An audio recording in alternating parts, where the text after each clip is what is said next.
فرعون کے تمام جادوگر سب مل کر ایک جگہ جمع ہوئے اور بولے، اے موسیٰ، کیا تم اپنے جادو سے ہمارا مقام چھیننے آئے ہو؟ ٹھیک ہے، پھر ہم بھی اپنے جادو سے جواب دیتے ہیں تمہیں۔ فرعون اپنے جادوگروں کو جمع کرے حضرت موسیٰ سے ملنے ایک مخصوص مقام پر آیا۔ وہ بولے کہ اے موسیٰ، تمہارے پاس کوئی ہنر ہے تو دکھاؤ ہمیں۔ حضرت موسیٰ ان کے جواب میں بولے، نہیں، میں یہ کہتا ہوں کہ پہلے تم ہمیں اپنے ہنر دکھاؤ۔ جادوگروں نے ہاتھوں میں پکڑی چیزیں زمین پر پھینک دی۔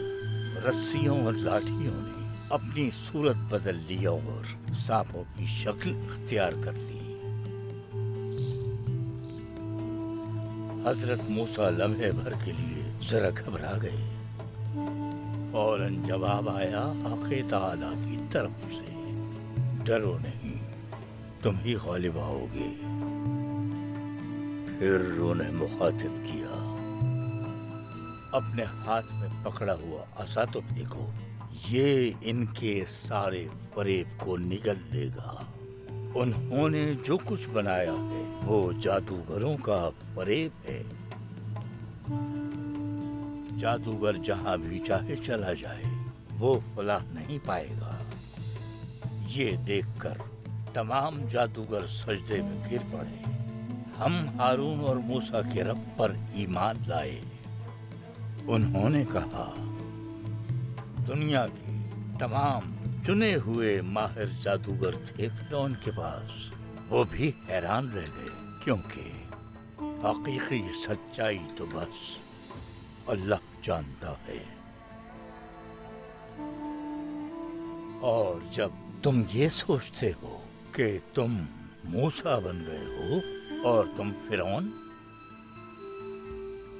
حقیقت میں بنانے والا اور مارنے والا وہی ہے، تو پھر کیوں یہ خود سر جادوگر فرعون، ہاروت اور ماروت سے یہ جادو سیکھنے والے بابلی حال بتانے والے ایک ہی درجے پر کیوں ہیں؟ کیونکہ توبہ کے دروازے پر یہ کبھی نہیں جاتے۔ وجہ واضح ہے، حقیقی سچائی تو صرف اللہ ہی جانتا ہے، بس اسی لیے ہر انجام کا علم اسی کو ہے۔ غیب کا جاننا اسی کا کام ہے۔ بارش برسانے والا اور روکنے والا وہی ہے، زمانے کا اور بارش کا مالک وہی ہے۔ اس کی ہمسر کوئی ذات کائنات میں نہیں۔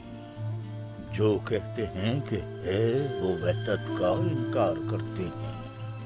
تو پھر تم جس میاں بیوی کو جدا کرنے کی بات کرتے ہو، ان کی آخری سانس تک کیا ہوگا تم جانتے ہو کیا؟ تم جس محبوب سے ملن کی بات کرتے ہو، اس کی آخری سانس تک کا حال جانتے ہو؟ نہیں جان سکتے،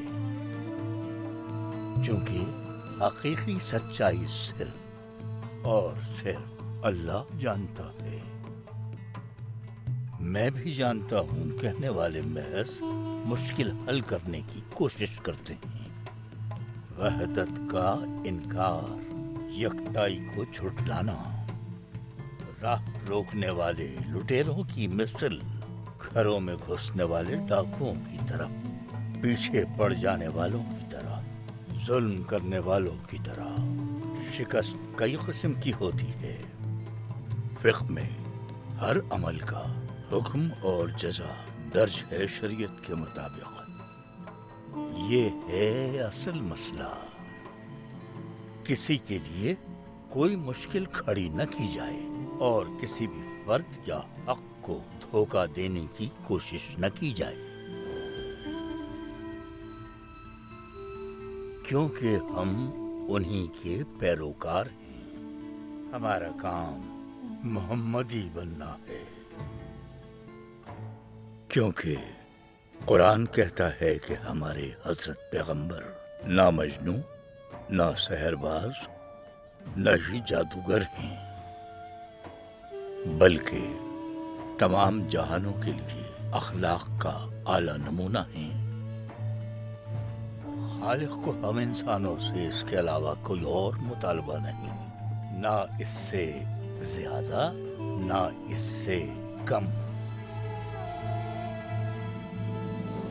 انسان کی حیثیت سے ان کی خداداد جبلی صفات اپناتے ہوئے انہی کی طرح منکسر، بادب، متواضع طرز عمل، طرز گفتگو اپنانے، دوسروں سے ہمدردی کرتے ہوئے انہیں اذیت سے بچانے کا طریقہ جان کر ہی ہم انسان بن سکتے ہیں۔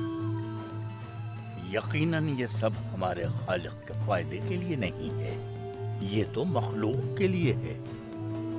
نیک لوگ ہی سکون پا سکتے ہیں،